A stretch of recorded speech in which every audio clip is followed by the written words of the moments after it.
I recently found this Verge article to be quite interesting. It appears the San Francisco Police Department was reviewing their equipment policy and revised it after initially stating that robots shall not be used as a use of force against any person. But then later crossed that part of the policy out because there could be scenarios where deployment of lethal force is the only option. Are you convinced that we are living in a cyberpunk dystopia yet? Military use of attack robots or drones have been around for quite some time now. The first recorded drone strike was on November 3rd of 2002 by the CIA, killing 6 targets suspected of participating in Al-Qaeda. So robots killing humans isn't a new thing, but they are relatively new for domestic use in police forces. The first ever police use of a robot to carry out deadly force was in 2016. The robot was actually the same one used by the SFPD for bomb disposal and other tasks. If you don't know that story, it's pretty crazy. It involves the stealing of undergarments, military discharges, racially charged protests, and one of the deadliest police shootings in American history, resulting in the killing of 5 officers and wounding 9 others. Right there.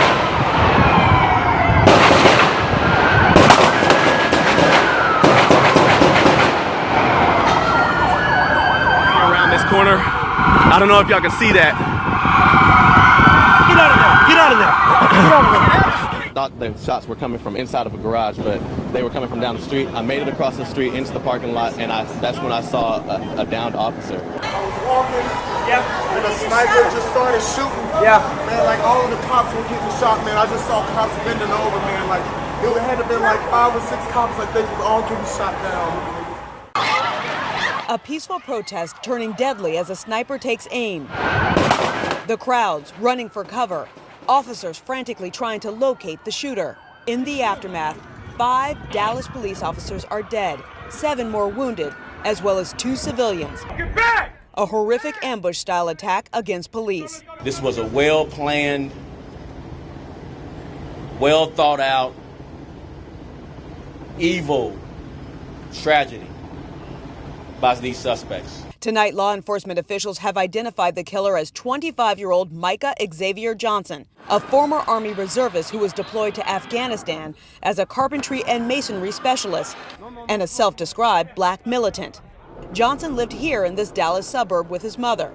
A neighbor telling CNN Johnson was more withdrawn after his time in the war zone. A friend, though, said Johnson did not seem depressed or suggest he was capable of such deadly extremes. He said he was upset about the recent police shootings. The suspect said he was upset at white people. The suspect stated he wanted to kill white people, especially white officers. Police attempted to negotiate with the shooter, who told them he had bombs placed around the city.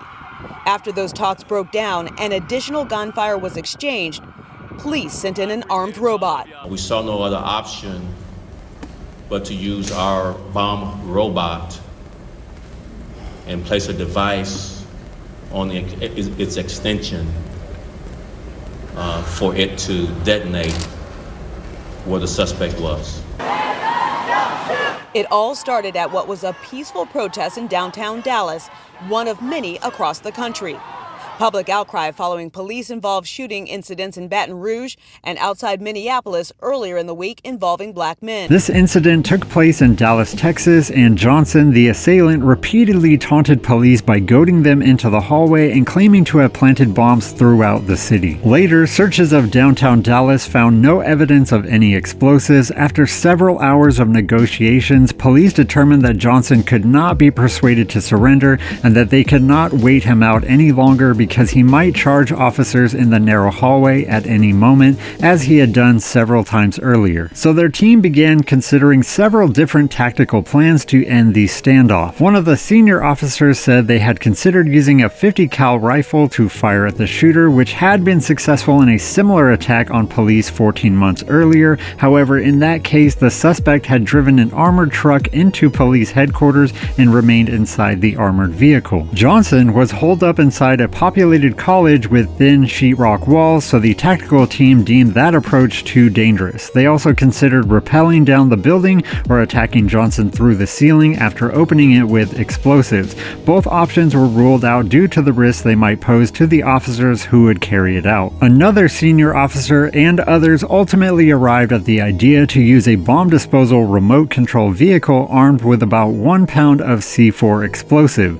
The plan was to move the robot to a point against a wall facing Johnson and then detonate the explosives. The device exploded as intended at approximately 2:30 a.m., killing Johnson immediately. It was the first time that explosives strapped to a robot had been used in American domestic law enforcement. And although its arm sustained damage in the blast, the robot was still functional. Another interesting element to this particular incident was that the then president of the Dallas Police Association stated that due to criticism of the militarization of police, someone within the Dallas Police Department's chain of command ordered that the officers assigned to the protest to not wear any military-style bulletproof vests because they did not want the officers to look too militaristic and aggressive, and instead to wear standard-issue Kevlar vests which were not able to protect against the rifle rounds that Johnson fired. Also, the officers were not able to arm themselves with long guns such as AR-15s, which, when interviewed, the Dallas Police Association then president also said that a lot of these shots and a lot of these wounds were chest shots, lower abdomen wound shots, and these heavy vests would have covered them. So it's interesting that these officers were told specifically not to bring their long guns, which can do more damage, and also not to wear their vests, which could protect from even more powerful guns on this specific day, and had they had these tools available to them, they might have either survived or taken a lot less damage than they did. The robot used in this Dallas 2016 incident was the same type of bomb disposal unit that the SFPD has, which is an F5A. These robots do a lot more than just disarm bombs though. They have an attachment called the Pan Disruptor that can load 12-gauge shotgun shells. The department's kinetic talon can also be modified to hold various weapons. A weaponized version of this robot is currently used by the US Army and can equip grenade launchers, machine guns, or even 50 cal anti-material rifles. Shortly after this SFPD report came out, the Oakland PD announced on their Facebook that it decided against adding armed remote vehicles to their department. Meanwhile, a group of robot makers, including Boston Dynamics, signed a pledge not to weaponize their robots earlier this year.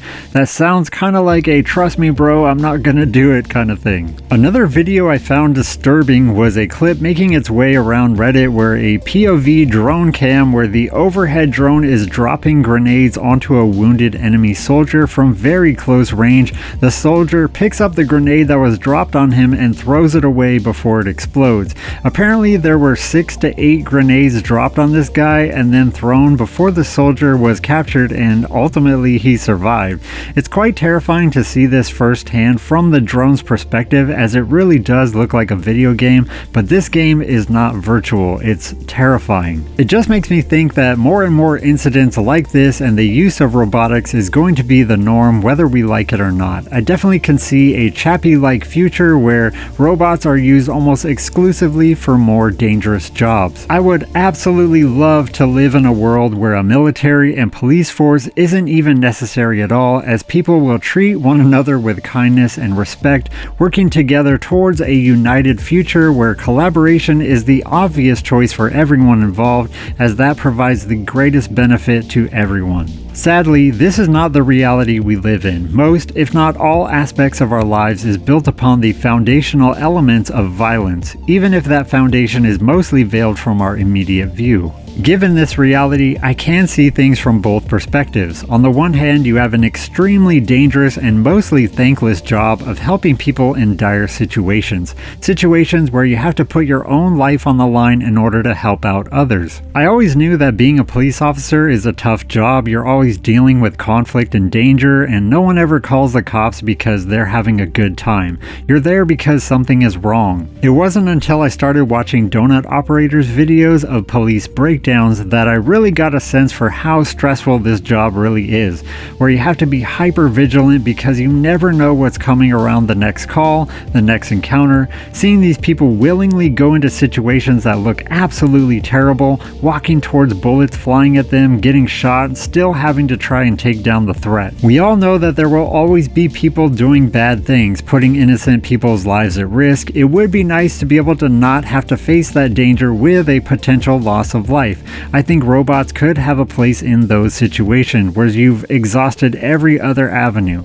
I don't see a huge difference between a gun and a robot. Both are extensions and tools that an officer can use to their advantage. It's one thing if these robots are making their own decisions, but at least for now they're still being controlled by humans. I think the next step will be AI implementation to where some or a lot of the decision making will be left up to the robots. To me, that's more of a gray area where it's less of a tool and more of a separate entity entirely. On the other hand, is this a slippery slope? Sure, allow robots for the most extreme scenarios, but could that trickle down to being used for other things? Or what happens when AI becomes more prevalent? Is this providing a way for human decisions to be turned over to inhuman devices at a faster pace? Another huge question is the further militarization of our police forces. Should we be concerned about this, or is this just a natural reaction to a seemingly more armed populace? And what about gun control? Is that a factor in here as well? I don't know the answers to these questions, but it is interesting to see the future unfold in ways that were only once plots from an 80s sci-fi action movie. Another thing to consider is what is going to be the criminal reaction to these military-style police enforcement robots. Are criminals now going to start assembling and purchasing their own style of military robots that are going to be fighting the police robots? Does this mean we're going to start seeing more criminal use of robots, such as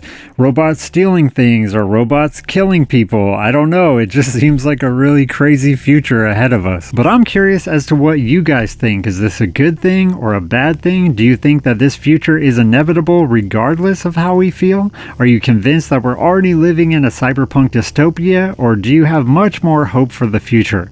Let me know, and thanks so much for watching. I will see you in the next one.